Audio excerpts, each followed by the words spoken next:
Chris Ashworth. Thank you, Chris. Thanks, Vanessa. Thank you. I'd just like to caveat, I do know where Exeter is. I've got here, and I'm from Bolton. We don't get out much. So, yeah, hopefully today we're going to try and, Erinch and I, my colleague who work on the private sector, we're going to try and bring some of the international context that we work on with major multinationals and small enterprises around the world and see if there's some universal principles that we can apply when we're thinking about social responsibility. But before I begin, I want to apologise. I've got two apologies to make. The first apology is that in a previous incarnation prior to Oxfam, I worked for Shearing's Holidays, and I'm responsible for shipping in about 30,000 drunken pensioners every year into the Devon area. So feel free to heckle on that one. And the other apology is that the last time I did any public speaking was in a refugee camp in northern Kenya, where people just looked at me pretty blankly. So if I get anything better than that, that'd be great. And I got asked why I was bald and if I'd marry somebody. So if in the Q&A I can establish a bit of a better response, that'd be great. Can you hear the... So what we're here to talk about today. So I'm going to ask you to indulge me briefly while I talk about who Oxfam are and what we do.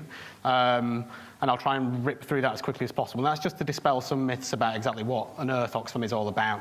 Because when people think of Oxfam in the UK, we're kind of the BIC of charities, but we're also known for our shops and usually for Africa. So hopefully I can give a bit of context as, well, exactly what are we and what do we do?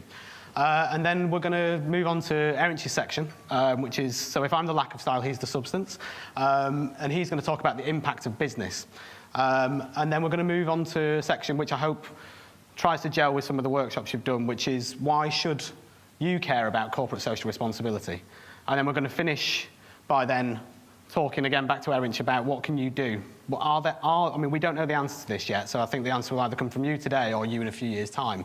Are there some universal principles that we work on as an organisation globally that can be replicated in the activities and operations that you're doing? And really, we're looking for, I suppose, two outcomes today. Are there those universal principles? And to a question that a guy asked earlier about coming from the sales function, is there a link between doing good corporate social responsibility and an impact on the bottom line? Can we explore that a little bit further and see if there is a business case and a business benefit to acting more responsibly? And we think there is. So, section one, who are we and what on earth do we do? So, very quickly on Oxfam. Oxfam was formed in 1942, and it had nothing to do with Africa at the time. It was formed by a group of Quakers at Oxford University who came together because of the Nazi occupation of Greece and the refugee crisis that was happening there. And they came together as the Oxford Committee for Famine Relief, and quite a number of other, during the World War II, quite a number of other committees around the globe and around the country set up. So there was the Cambridge Committee for Famine Relief, the London Committee for Famine Relief. And the guys from the university set the organisation up just to try and generate some funds and to try and generate some stock that could be sent out to help people. And then after the war and during the 1950s, they decided, well, hang on, there's still a lot of need everywhere, and we've formed something quite special here. So they carried on. And at a point a little down the line, that's when we first embraced new technology and social media, and the name Oxfam was formed, because that's the telegram code that we used on our correspondence. So Oxfam today still lives in Oxford, and it's an international organisation, and we're very proud of the history that shaped us and what we try to achieve here and now. And last year alone, we helped 15 million people escape poverty or stay alive during humanitarian disasters. So it's been a long journey. The Oxfam that you all know and probably witness yourselves is the Oxfam Shop Network, and that's probably the core bit of business that you see on the high street every day. There are about 700 shops across the UK. There's Oxfam bookshops, Oxfam music shops, Oxfam bridal shops. We have sold everything through there. We've sold narrowboats, gold teeth and donkeys. And fair trade items too, I hasten to add. But that was formed in 1947, and the first Oxfam shop is still there on Broad Street in Oxford. This picture, I want to explain this picture, but I want you to hold this picture in your mind when I move on to when we talk about Exeter and the local community. This is a picture of, in the 1950s, just after the Korean War, where we're handing out food aid to people affected by the war. And I used this picture recently to present to a Korean delegation because Korea is now the world's 12th largest economy, and they are a global success story of international development and a society that has moved in the right direction. At that point in time, they had the same GDP as Sudan, and now they're catching up to the UK pretty quickly. In terms of when Oxfam really started to grow, it was during the decades that followed, and this is a picture from Cambodia during the Khmer Rouge, and that was the first time I think that Oxfam as an organisation witnessed a tipping point in the public's attitude and awareness to global issues, and that's when we saw a wave of support and a wave of compassion start to emanate out of the UK. So it's a really important point in Oxfam's development that this started to happen. And you probably all recognise this photo. If anyone has done anything to convey the message of what Oxfam is trying to achieve over many, many years, it's when Michael Berg went out to the famine in Ethiopia, and I'm sure that you've all got memories of that period of time. And again, it was another really major tipping point in the evolution of international humanitarian assistance and development in terms of what Oxfam is trying to achieve. And it led to star-studded events like that. Bob Geldof, for all his ills, is still an avid spokesperson for international development. And his Band-Aid Foundation still supports Oxfam to this day, so we're very privileged to have quite a gobby, outspoken individual still jivvying the support when it's needed. And then we reached a point in our business when, in the 1990s, we couldn't sustain the ability to support people that we wanted to. We had to grow quick and we had to grow rapidly, so we started to almost franchise out, if you like, and develop the international confederation that is Oxfam today. So Oxfam, to you guys, is, and to me, is a British organisation that does some incredible things around the world. The reality is Oxfam is 17 affiliate organisations in America, New Zealand, Australia, Japan, Hong Kong, Canada, Quebec. And it's an organisation where most of its employees look absolutely nothing like me, not the weird bald guy, the white guy. 90-odd% of our staff are born and bred in the countries that they're working. So we have 5,000 staff working in our international programmes, and they exist and were born in their communities, and they know what's best to support people and get them the lift they need to get out of poverty. And then finally, the tipping point that inspired me to get into the field was Make Poverty History. And it was another wave of awareness and attention that younger people in society hadn't experienced because they hadn't come through the Band-Aid era. And Make Poverty History was another tipping point. And at this point in time now, we're very, very privileged to have about 500,000 people who support Oxfam with a regular gift. We have 23,000 shop volunteers who look after the shop network, and we have just an incredible array of support. We've got somebody in the audience today, Katie, I don't know where she is, I'm going to wave her down, at the back there, who this weekend in Exeter is running the Town Takeover Oxjam event in support of our work, and it's just fantastic. So she's got the dates at the back, so you're all due to go to that this weekend if you need a decent excuse. And in terms of what on earth do we do, Oxfam's fairly unique in terms of the international non-governmental organisations. So you'll find that a lot of our peers, for example, the Red Cross, they predominantly work on humanitarian. Oxfam has worked very hard to be a leader in how the sector should think and how it should evolve. And we have something called the One Programme approach. But before I do touch on that, in terms of describing what Oxfam is, it's a rights-based organisation. And this is one of the areas which you can start to think about, hopefully, in terms of your corporate social responsibility. We operate on 5 human rights. And those are that we believe that every individual on the planet has the right to life and security. They have the right to basic social services. So they have the right to an education, a right to a decent healthcare system, the right to be able to access water. We believe that every person on the planet has a right to a voice. So if you are a big political leader, or you're a cleaner in the parliament where the big political leader is, we believe your voice is just as important as the other person's. And we believe that there's a right to equality as well. So we believe that one of the biggest problems that the planet faces is that 70% of the world's poorest people are women, and they do 70% of the work. So in every programme that we run, everything that we do, we add a gender component into there. And then the most important one, which I think does link to the work that you're doing here today, and you might have seen in terms of Oxfam's advertising, is we believe everyone has the right to a living, a right to a job, a right to a livelihood. And it's under all those principles that we wrap it up together in this programme. And the reason I want to link back to that photo that I showed you before in South Korea was because one of the things that we support are organisations around the country in the UK. So we're the UK's biggest anti-poverty charity. We don't do a lot of shouting about it. We like to stay quite behind the scenes in terms of building the capacity of local organisations. But you might have come across organisations such as the Trussell Trust and FareShare. And they're running food banks in the UK, up and down the country right now. And we've been supporting them for quite a number of years. And it was astonishing to me when I spoke to the guys at Trussell Trust to find out that in Oxford City, which is a pretty wealthy city on the whole, and it's got a great university just like Exeter, there are 3,000 families who, at the end of the month, can't stock their cupboards. And they can't get enough food in the larder to feed the families. And I was kind of blown away about the fact that it's probably true that in Exeter at the moment there are hundreds of families probably trying to access or accessing the food banks at the moment. And seeing a grainy picture from the 1950s talking about the problems in that society at that time coming out of a war, and knowing that these problems exist in the UK now means we've got a problem. And that's where corporate social responsibility can step in. And it might be that you can man the food banks. It might be you can be on the front line. It might be, if you're an accountancy firm, that you can help them do the books. But be aware of the impact that's having on your local area and start to wonder whether, collectively, you can assume some of the responsibility and take the burden off those people.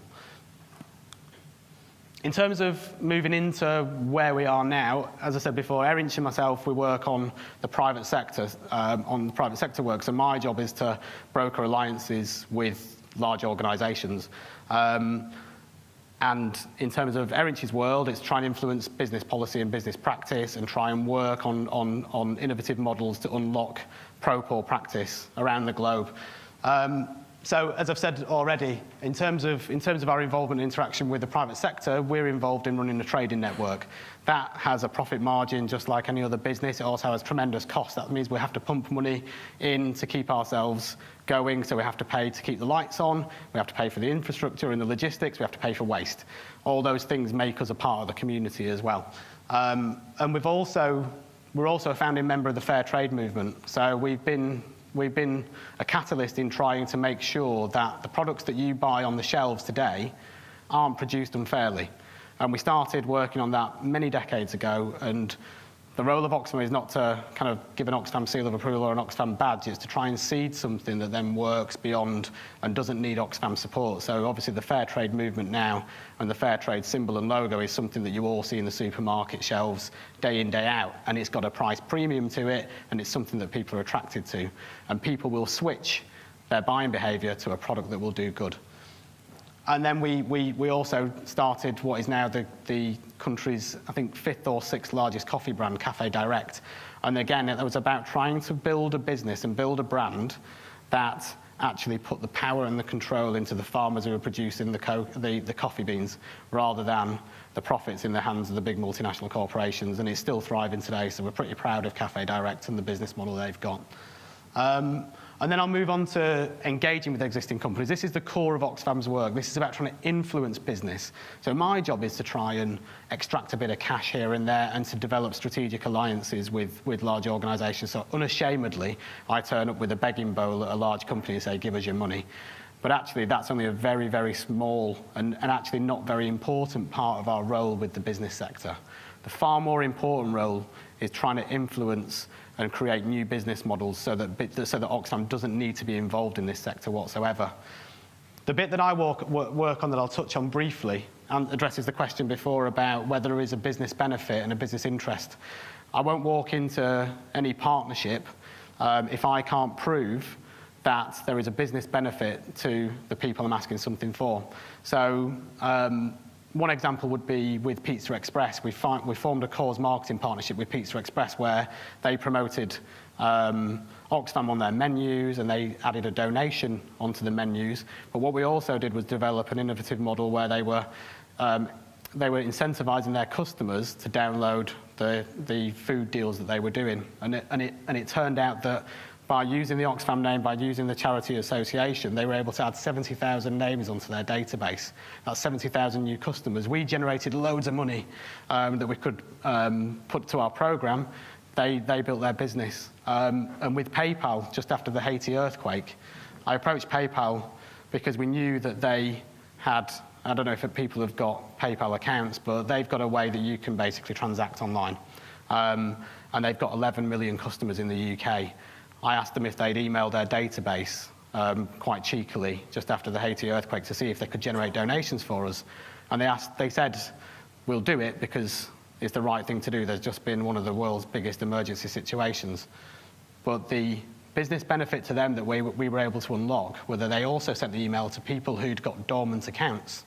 And they were able to get 40,000 new customers, old customers, reusing PayPal as a consequence of doing the appeal through us. So there's a huge business benefit to PayPal, who've then re-inspired customers to work with them again. And there was a huge benefit to Oxfam, because we generated, I think, about £1 million in less than 48 hours from donations from the public, which was just still the most extraordinary thing I've ever had the pleasure to be working on. The final one that I'll touch on before I introduce you to Erinch is what we like to call the triple win. So one of our partnerships that you might have seen through the Oxfam network is with Marks and Spencer's. And we developed this initiative about 5-6 years ago, around 2008 when it came out. And it's called Schwapping, or the Oxfam Marks and Spencer's Clothes Exchange. And the model is beautiful in its simplicity because it speaks to the public. And essentially, if you take a Marks and Spencer's product into an Oxfam shop as a donation, you'll get £5 voucher off £35 to spend in Marks and Spencer's. So it's very benevolent and wonderful that Marks & Spencer's would help us craft this scheme, and together we brought together what is the shared space that we can unlock something really great. But what was most interesting was that it survived and it exists today. And I think that you mentioned earlier, it's been voted as one of the more innovative charity partnerships that exists out there. And the reason why it's still going today is it's sustainable. And it's sustainable because Marks & Spencer's generate about £4 million worth of sales, additional sales, through the scheme. Oxfam generates about £1 million worth of extra stock, which goes to our programme. The consumers love it, our supporters love it, and Marks and Spencer's are very happy to build it into their plan. What's even more interesting is it reduces the amount of waste that goes to landfill. And that was built by just coming together, collaborating, thinking through something innovative, and focusing on what's sustainable, what's a sustainable initiative that both organisations have got an interest in. So if and when you do speak to charity partners or local social enterprises, try not to, if I can implore you, not to think of them as suppliers. Don't treat them in the same way as you would do looking to seal a contract. There are an awful lot of charities out there. There are 160,000 registered charities in the UK. But when you enter into a dialogue, enter into it hoping that it'll be sustainable, hoping that it'll be innovative, and take a bit of risk. But also find that bit where it's mutually beneficial, because that's the only way it'll be sustainable. But in terms of our more interesting and elaborate areas of work with business, I'd like to introduce Erinch, who's our private sector advisor. There's your tick on it. Thanks, mate. Hi, everyone. Lovely to be here. It's a forum I don't normally get to speak at. Like Chris, our core audience is normally businesses and other audiences in developing countries. So it's an absolute privilege to be here. And as you can tell from my accent, I'm not from around here, nor even from this hemisphere. But it's a lovely part of the world, and it's good to be here. I just want to briefly touch on different spectrums of the way that we try to influence business. And just quickly explain why it's all about influencing business for us. Because if you go to some of the poorest places in the world, I mean, people like to say that, it's government's everywhere, and government is a big part of the problem, and it often is. But some of the poorest parts of the world is where you'll find no government. You'll find no roads, no schools, no hospitals, and people will be among the most sort of marginalized and vulnerable on the planet. So for us, those are the places where business has the greatest impact. Those are the places where business is shaping lives.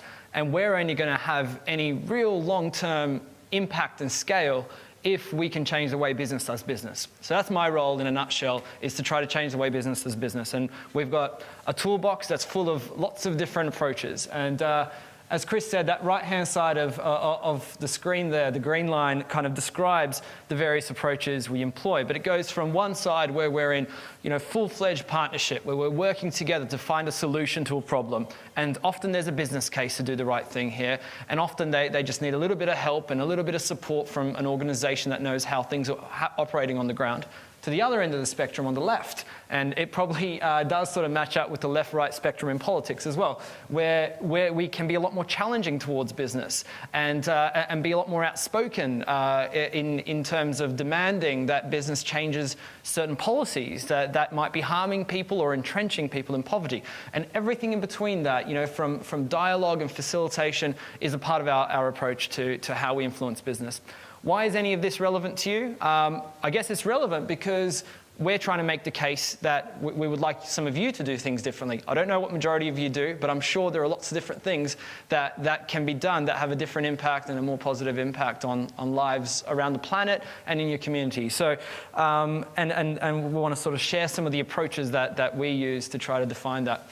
Some of the photos you see there are a mix of things from our latest campaigning initiative, which is called Behind the Brands, which I'll touch on in a second, which is focused on trying to change some of the practices of the world's largest food companies, to collaborations with Unilever, which I've been a part of, where we've delved deep into what's going on in their supply chain, what's happening in Vietnam factories where people are struggling to make a living, and what's driving that, what's Unilever doing to influence its own factories, as factories of its suppliers, and the suppliers of its suppliers as well. So we went in and found a bunch of issues that we felt that they could be doing differently, and we're working with them internally to try to change that. We've also helped set up initiatives such as the Roundtable on Sustainable Palm Oil. Palm oil has become a bit of a sort of bad word around the world, but we felt like we needed to be part of that solution of how to make it sustainable, how to make it more ethical. And we set up a roundtable that not only tries to find solutions, or we help set up the roundtable that tries to find solutions, and also is working to certify certain estates around the world so we can tell which ones are doing less damage and can be sort of worked with in a more ethical manner, and which ones maybe need to be avoided.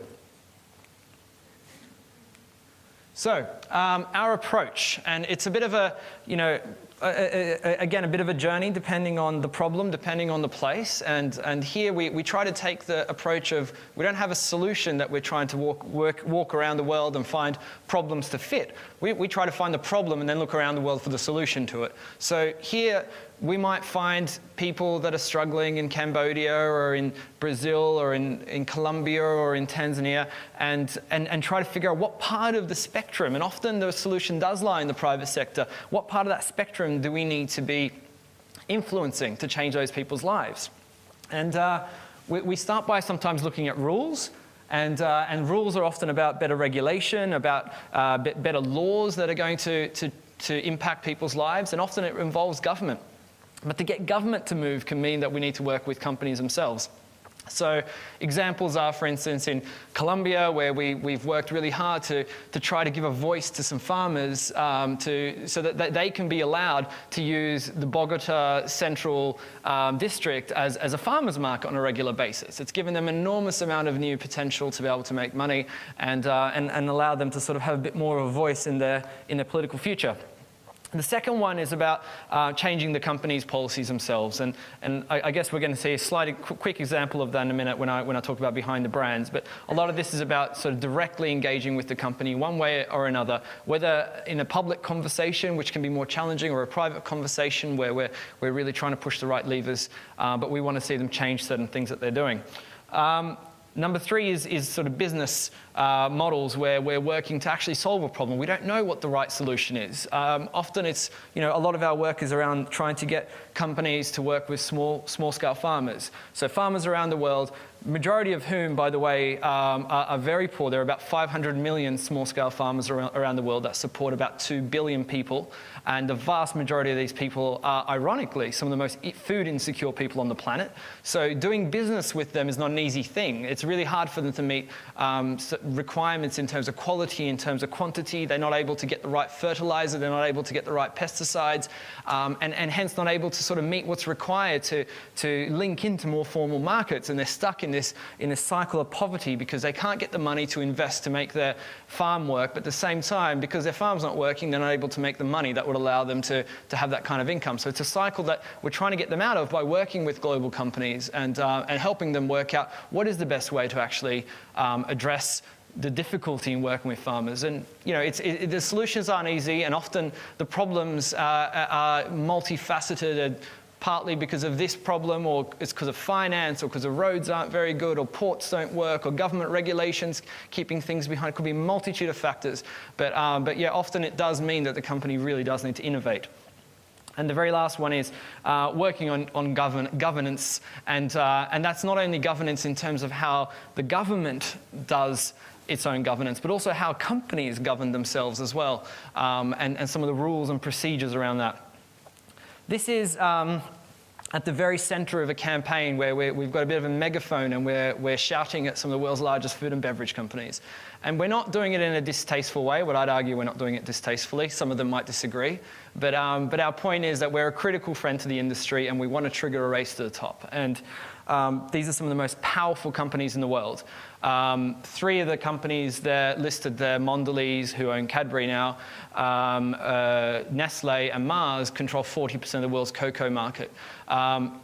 In terms of sugar, which is our current focus, Coca-Cola and Pepsi are the world's 2 largest buyers of sugar. Associated British Foods is the world's 2nd largest producer of sugar. These are companies that have enormous power in these agricultural systems that are keeping people poor. So we're putting the challenge to them. You're incredibly powerful. You do lots of really good things. But what we want to see is your core business use your power to change the lives of the people at the bottom of your supply chains. So it's a challenge, it's a public challenge, and we've assessed them based on their policies across 7 themes. And if you can't read them, they're land, women, farmers, workers, climate, transparency, and water. And all of that, we didn't pick it out of thin air. It's because this is what people are telling us at the bottom of our work on the ground. They're telling us that these are the issues that are keeping people poor. And time again, we're finding that the big global players are saying, it's a bit too hard to do this stuff. Let's just keep doing what we've been doing, and maybe Oxfam and others can leave us alone. But no, we are being critical on that front and hoping to affect change. And that campaigning side of our work, I think, can add a lot of value. But we're not always just doing, the outspoken campaigning about trying to change the business practices of companies. We're also on the ground doing a lot of enterprise development. And something that Chris likes to remind me of a lot, because a lot of my work is to work with global companies and try to change their practices, is that actually the majority of our work is on the ground. It's about starting up small businesses and communities that are left out of the global prosperity. It's about working with small businesses that can grow and that can be more sophisticated, bring wealth to their communities. And here's an example of a partnership that we have with a global company who's a honey buyer from Ethiopia, to try to get much more of the honey producers of Ethiopia into its supply chain. They're going to make a lot more money out of it if only they can meet certain health and safety requirements, if they can meet certain quality requirements. And we're trying to put together producer organizations that can deal in business in a more sophisticated way.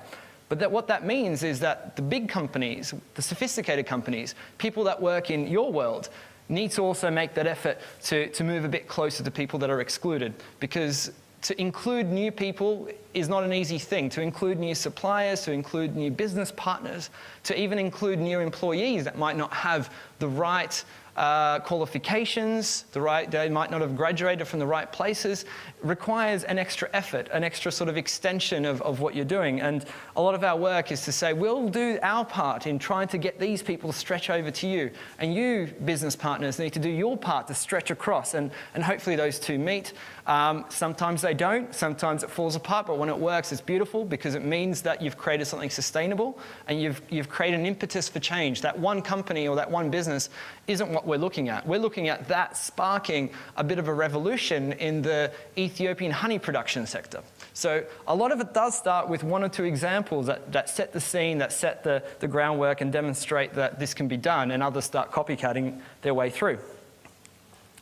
So now it comes to, I think, a slightly more sort of theoretical part of what we're going to talk about. I'm going to be as quick as possible on this, because firstly, it's a little bit boring, and secondly, I want to make sure that there are time for questions. And first, I just want to make a really quick case of why business as usual is not enough. We've had an enormous amount of economic growth in the last 50 years, and a lot of people have been lifted out of poverty as a part of it. But if we sort of isolate out, just say a 10-year period, between 1990 and 2001, the vast majority of the economic growth did not go to the world's poorest people. It went to people that were already prospering or were already part of the broader economic scheme. So if we look at, in that period, 33% of the world's population, which we're living on under $1.25 a day, that 33% only got that tiny slice of the pie, which is 6 cents, 0.6 of a dollar in getting that together. So business as usual isn't enough, and we need to go beyond just trying to trigger more business, trying to trigger more economic growth. We need inclusive business. We need to be stretching out to parts of the economy that are hard to do business in. But we have a solution, and here's a donut. This is how we like to sort of see the world. So if we step back a minute for a second and think of the planet, and I'm going to, hopefully be able to zoom in all the way into Exeter by the end of this part of the talk. But if we zoom out for a second, think of the whole planet. The planet's not getting bigger, but our demand for things that we need the planet for is. And we're getting bigger as a population, as humanity on the planet. So our footprint is getting bigger. But the planet's ability to absorb our footprint isn't. And this is a model that one of our esteemed colleagues kind of came up with. She works on our broader sort of sustainability issues, and has sort of become a bit of a model that's used across the UN now and across various other institutions. But it's about thinking about the world as having two constraining factors. Firstly, the planet has its limits. We can't consume forever. We can't just keep creating climate change, having land use changes, having biodiversity issues, all the various things. There are 9 environmental issues that you'll see that provide a bit of a ceiling for how big our economy can get before we really do destroy the planet. But at the same time, we have a flaw, because if our economy is not big enough, people miss out and people stay poor. So between that flaw of where we need to have society functioning and prospering, and that ceiling of what the planet can absorb is that safe operating space for humanity. And we need to make sure that we stay within that space because we need an economy to be able to provide income and education and various other social services, but we also need to not destroy the planet in doing so. So, I mean, this feels like it's pitting the environment against people. I don't want to do that, and here are some numbers that hopefully try to dispel that myth. We've got, right now, about 13% of the world that's facing real hunger. 13% of the world's total population. But it would only cost about 1% of our total food production to feed them. Getting people up to a certain level shouldn't need to cost the planet. We've got 19% of the planet at the moment who don't have any access to electricity. But it would only be about a 1% growth in our CO2 emissions to get electricity to those people. We've got about 21% of the planet that's under $1.25 a day, but it would only cost about 2% of the global income to get those people up into an area where they're not in poverty anymore. So what I'm trying to say is that solving poverty shouldn't cost the planet. And it doesn't cost the planet. And the big problem is that the top 10% of the world is just having way too much of the resources that it's using. So that's a planetary perspective. And now let's zoom into your business and any business and think of all the social impact that happens as a part of that. And we've got some of the obvious stuff. There are jobs created, livelihoods created, real great stuff. And we sort of go around the world and work with a number of companies to try to understand what this impact is and quantify it. And we often find jobs and livelihoods are among the most important things that they can provide. But there's also products and services. When people are providing finance to someone, when people are building roads, when people are providing clothing as a product that they're selling, this is a social service. This has a good positive impact. And there are lots of these things that we need more of. So there's another side of that we need to think of. And then there's impact on institutions and the policy environment. And this is quite selective. Some companies have a disproportionate impact on certain issues. Others have a very marginal impact. And it's very important to try to work out what part of the total, institutional puzzle and pie that you're affecting. And then we've got the environmental natural resources. So a company that's overusing water or underusing water, or is providing access to green space, or is polluting the air. All these things are things that need to be taken into account in terms of what impact is this having on the people and planet. And lastly, the macroeconomy, providing foreign exchange, providing all sorts of tax relief or tax provision. And there are some examples where I've been to places in Africa where you think that you look at a company's total impact and they may be employing 2 people to work as gardeners in the front of the factory. Everyone else is being shipped in from another country, barely creating any sort of domino effect of jobs, isn't providing any products or services. So the most important thing that they could be doing in that economy is to pay their taxes, which too often they're avoiding in that context as well. So often we need to sort of break down what is let's not just assume that every company in every context always is positive. Sometimes there are huge impacts that aren't realized. So now I'm going to pass it back to Chris. It's a bit of a double act, but this is about why you should care. Thank you. Thanks, Erinch. Yeah, so we're trying to bring you back into the world that we're in today and link it to the conversation we had before. And the way we think we can attempt to do that, we hope, if I can get this working, is just by looking at some of the headlines that have happened in the last 12 months. The stuff that's up here are all the different types of issues, all the different types of controversies that have come and slapped business in the face in the last 12 months alone. And this is a small list of the things. This is where society, where the readers of newspapers, and where various outspoken critics have gone, guys, you are having a shambles going on here. So, I mean, the first one, for example, Horsegate, if you all recall, that's when you were deciding that you'd eat Neddy instead of lamb burgers. As a slight segue, I was offered 14 container loads of frozen meatballs by an international flat pack manufacturer to see if they could get rid of some of their problem meatballs and we could send them out to an emergency. Sadly, they would have thawed by the time they got to Syria. But it's a good example of what we kind of term inadvertent neglect. We certainly don't stand in front of a lot of multinationals these days and go, do you know what, you are really horrible people. You know them and you know they're not horrible people, but what they do have is an inadvertent neglect. They haven't got control over some of the own aspects of their business or their supply chains, and whilst we can tell them that it's wrong, when these scenarios happen, it's because they've been slapped in the face by other issues. So Horsegate is an example where big retailers, local retailers, caterers, firms up and down the country suddenly realised they had no idea about their supply chain and what was going into their food products. And it's a good example of when suddenly this type of scandal is hitting their bottom line straight away because they weren't looking at the problem before the problem occurred. And the same is true of things like the unemployment issues that we're facing, the 0 hours contracts, the internship scandal where only rich young executives from leaving Eton can get a role in an accountancy firm in London because they know someone who knows someone and people aren't being inclusive. And then you've got the huge issue in the UK and in this city, as in many other cities, about youth unemployment. Even tax. So tax is a huge issue. You guys, I assume, are being hit by the issue of transfer pricing. So the likes of Amazon and Google who are coming into your markets, paying less in tax because of transfer pricing, and you've got a competitive disadvantage against the multinationals, so you've not got a level playing field. Well, that's social responsibility. They've got a license to. They need a license from the public to operate. They've got a social contract, and they're reneging on it because they're making sure they're sticking the money elsewhere.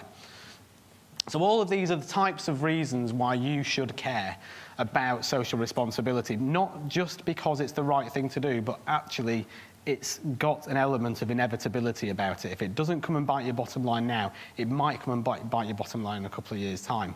So doing the right thing has got starts to see a business case. It might not be in the short term, it might not be in the next 2 years, but it's got a business case in the future. You don't know what the shape of it's going to look like.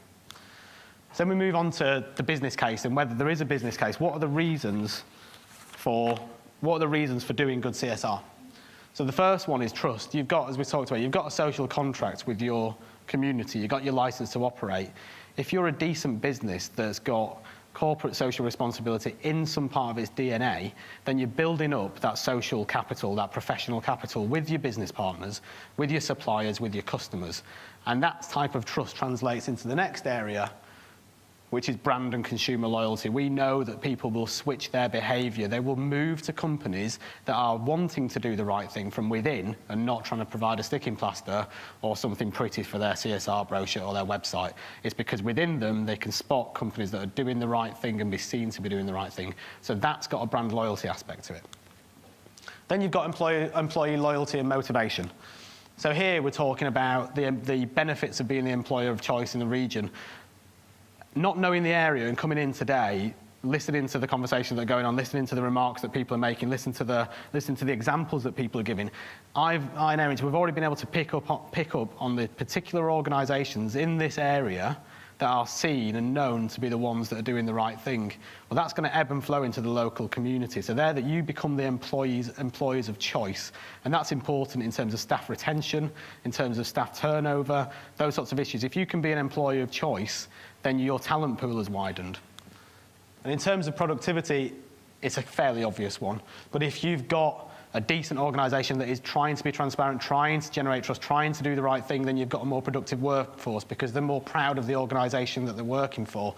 If you've got workers that are, if you've got an organisation that respects and empowers women and appreciates the different type of things it can give employers in terms of benefits, in terms of working hours, in terms of flexibility, then you've kind of doubled your talent pool in some circumstances. I mean, I know that seems rather patronising to say in this environment, we're in a modern economy, but in other parts of the world, they don't realise that the talent pool they've got could be doubled. And then in terms of a sustainable community, if there is a company here, an accountancy firm here that's practising good CSR, it means it's got a more sustainable workforce, it's got a workforce that has got job security, and you've got a manufacturing firm over here that's doing the same. Those guys are your customers and those guys are your customers. So it's a virtuous circle about if you're all practicing decent levels of CSR, decent levels of staff retention, then you've got a more secure workforce in the local economy. You've got people who are willing to go out on the high street and spend. If they're willing to spend, that's better for your bottom line. If they've got job security, they're more likely to have job promotion prospects and they're more likely to take the risk to spend a little bit more. And you start to see the virtuous economy start to take shape. And then finally, be the leader. So, not final, sorry, near to the final one. So we've got the aspect of when the companies that we really, really respect and admire, and the ones that I've picked up on today, they've got someone in the organisation who's willing to stick the neck out and be the leader, and they motivate everyone else around them. So they become a conduit and a catalyst for good behaviour and for doing the right thing, and they get known, and the reputation leads to more networks and contacts. But being the first person to move, particularly if what we're talking about, some of these areas are inevitable in the end, be the first one to get on and do it. Be the first one to take the challenge on. And then finally, happiness. So we know that doing the right thing leads to people being happy, and there's no better reason than that, really.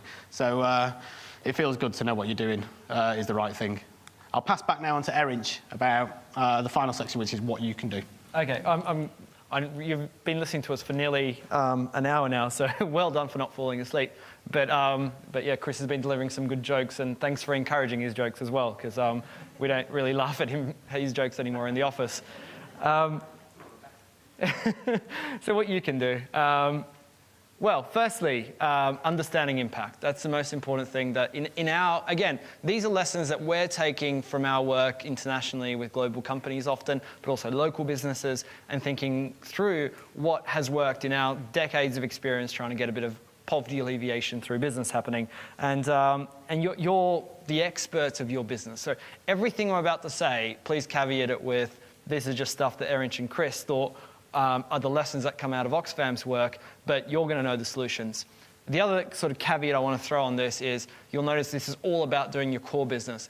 We're not saying it's a bad thing. It's obviously a fantastic thing when there's also philanthropy going on and projects on the side and wells being built, and we're obviously a part of that system where, we do take money to go and do great things. But the most important impact and lion's share of your impact is going to be about how you do business day to day, not whether or not you funded a well on the other side of the world. So starting with understanding your impact, starting with looking at, well, who's influenced by me? Who do I have the greatest power to influence? And how am I having an impact on lives around me, on lives in places I don't even realize I link into? And that could be sort of looking at your supplier base, it could be looking at your business partners, it could be looking at how you're affecting how everyone else does business through institutions that you're involved in. So it's a fairly sort of sort of large-scale issue to think about. Let me just, looks like it doesn't want to work. The next slide.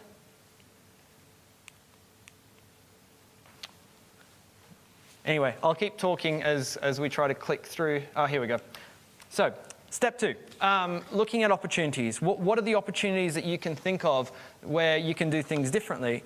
And I think with both of these points, impact and opportunities, it's not about going away and just doing a workshop somewhere. It's about having this as a regular part of your doing business. When you go and have a business meeting, when you go and do any quarterly planning, how are you sort of looking for opportunities to think, oh, we can do this a little bit differently? I mean, we came up with opportunities with companies where if they just paid farmers on a slightly different part of the year, that was going to allow them to send their kids to school because they suddenly didn't have to borrow money to keep their farm going, and had all these flow-on effects, and it made very little difference to the bottom line of this company just to do something slightly differently.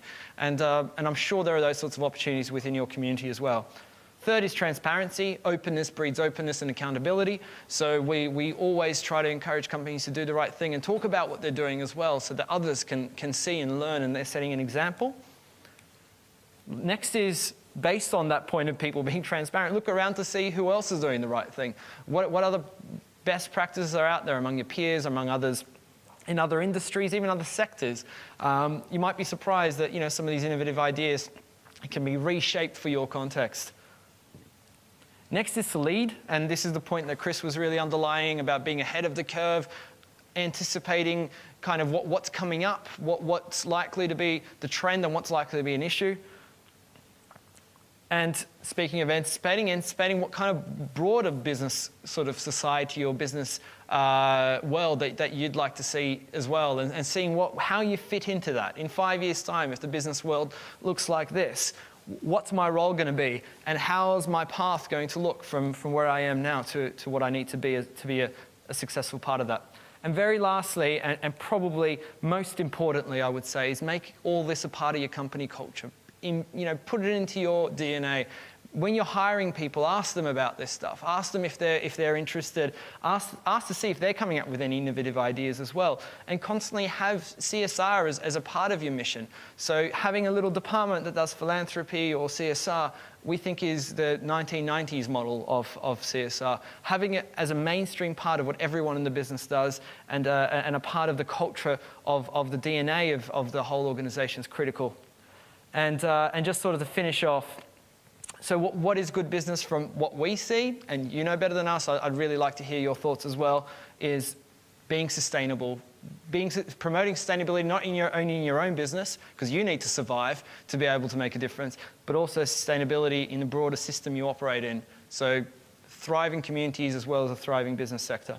Second is inclusiveness, is really looking for opportunities to include people into that economic system that you're a part of, employing people that don't necessarily get those opportunities, trying to get training to people that don't necessarily get those opportunities, work with farmers and communities that are normally excluded. So anything where you can bring someone in that otherwise was not going to be a part of that system is among the most important things you could do. And lastly, breed fairness. I mean, fairness in the way that you deal with each other within the firm. Research consistently finds that CEOs and leaders and managers of companies that treat their people fair create organizations that treat the rest of the world fairly. So I want to end on that note. Thanks for your time and patience and for bearing with us, and look forward to your questions.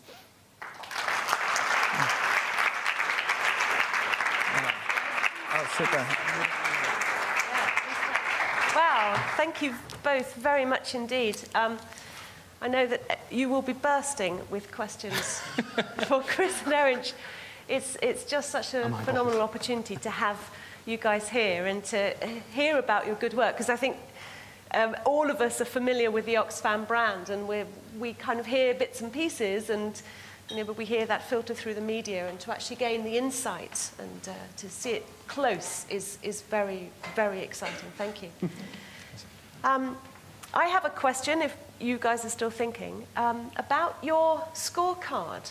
Can you tell us to what extent is the work that you've done there making a difference in the way those companies are operating, please? Sure. So when we launched that, we started with a focus on gender and said that's where the companies are really falling behind. No one seems to know what to do about the fact that women just aren't allowed to be a part of, you know, the prosperity that's happening in these supply chains. So we challenged them and said, the 3 chocolate companies, you can do a lot to change the way that the cocoa farms operate, and come up with a plan, do an impact assessment, understand where women are left out of your system, and make commitments to this stuff. And within 3 months, we end up having 160,000 people around the world petition the 3 chocolate companies that we were speaking about. We had numerous tweets, millions of people on Facebook and on Twitter sharing images, challenging them, saying, look, we love your brand, but you really got to step up to the mark here on gender. You're a big, powerful company that can do more. And all 3, eventually, within a couple of months, made commitments. They signed on to the UN Women's Empowerment Principles. They committed to creating a plan, and we're working with them on how to generate a plan to empower women. And they're all doing impact assessments to better understand, because there was a bit of an ignorance is bliss kind of thing. 2 weeks ago, we launched the same issues, the same sort of approach on land and on sugar, and we're challenging Coke, PepsiCo, and Associated British Foods to say improve the way that their land rights are happening, so that making sure that people aren't having the land stolen from them to grow sugar that ends up in products that we consume. So that's, again, resonated. All 3 companies are talking to us at the moment, and we're hoping to see in the next few weeks at least 2 of them, at least 1 of them, if not 2 of them, make commitments that mean that, you know, people are going to have a lot more security about their land and not have the land stolen from them to grow sugar. Brilliant. Good luck with that. Is Anne still here, Anne Holman? Where are you? Yay! Because I was just thinking, yeah, there you go. And I was just thinking when Erinch was saying about the social media impact of having customers actually engage en masse through social media, which is such a rapid kind of response. Well, it's about building communities, isn't it? And using the power of social media to get reach and pull together that kind of sustainable business model. I don't think we have a choice anymore, because the crowd has the power. Absolutely, absolutely. And that just goes to show what can be done. Do we have any more questions, please? Please. I'm with the TV crew, but I do remember... You're still bona fide, David. I'm still bona fide. We're not bona fide. I'm one of the ones in the audience who's old enough to remember that picture of Michael Burke and the starving baby there. And quite often for me, when I give to charity, it may sound a little cruel, but I have to have it right there in front of me to shock me to do something. And so just in terms of the way companies behave, and in your efforts to persuade them sometimes to act differently, to what extent do you grab hold of CEOs, I guess almost physically, or key people within that business, and actually take them out and, quite crudely, if that's the right word, you know, show them what the hell is happening, because they're the ones that are at the top of these organisations. Yeah. And I'm just wondering the extent, because gentle persuasion is one thing, and discussion is one thing, but I'm just wondering how much you actually take these people out to Africa, to South America, to Southeast Asia, and kind of shock them into making their organisations behave differently. No, it's a really good question. There's 2 things there. I think that, as we said before, about in terms of getting companies, large organisations to change, there's a preferred model to begin with, which is about influencing them to want to change. It's about inspiring them. And it links really well to the photograph you showed there with Michael Burke. Equally with the British public, what you won't ever see from Oxfam in the last 15 to 20 years is the picture of an image of a person in distress. So you'll only see pictures of dignified human beings with opportunity and hope and a chance as the images that we portray. And the reason we do that is, again, about sustainability. If you shock someone into change, if you shock them from a PR perspective into change, you've run the great risk of them having a reaction.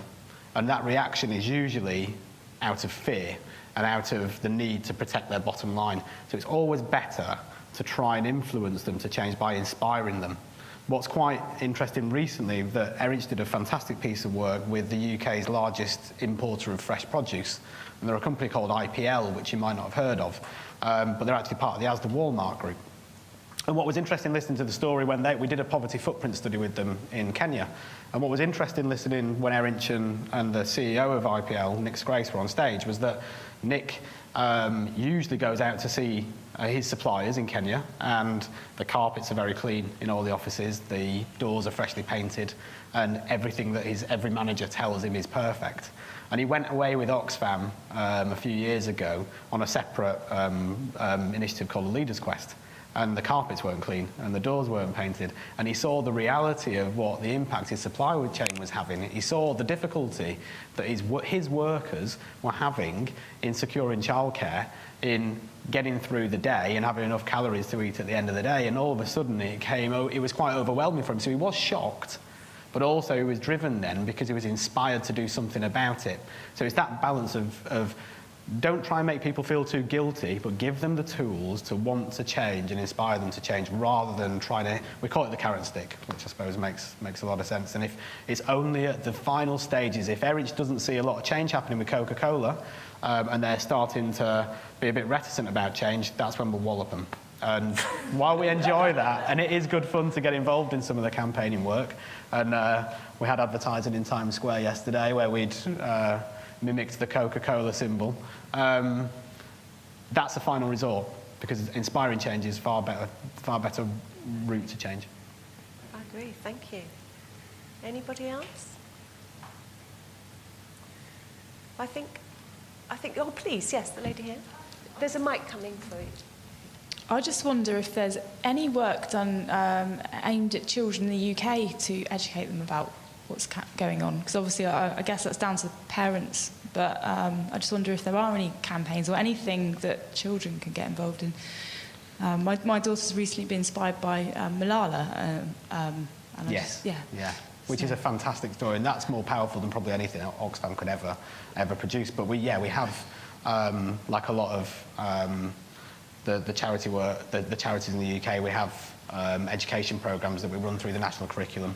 So we produce books. You can buy education books in the Oxfam shop, which are about, global issues. We're trying to introduce them slowly, but we try and get ourselves involved in the national curriculum. So we've had National Water Week in the past and things like that. But absolutely right, they're the people who are going to be inspiring voices in the future. So it's important that we speak to the right people at the right time. And I think particularly as people are entering university and college, that's when their values and their interests start to really peak, and they start to become much more aware of the stuff that Oxfam is involved in terms of global issues.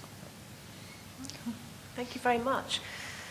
I think we've touched a lot of ground in your presentation today, and I think there are a number of things that I would love to explore further, and I think the opportunity to engage in perhaps microfinance, we haven't really talked about that, but in support of agricultural businesses.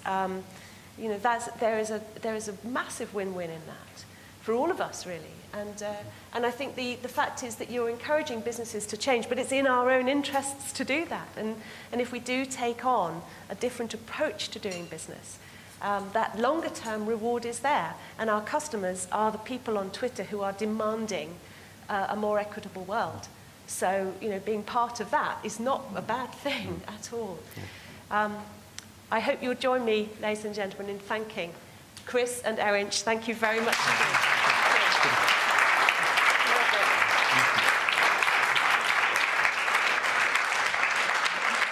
Thank you.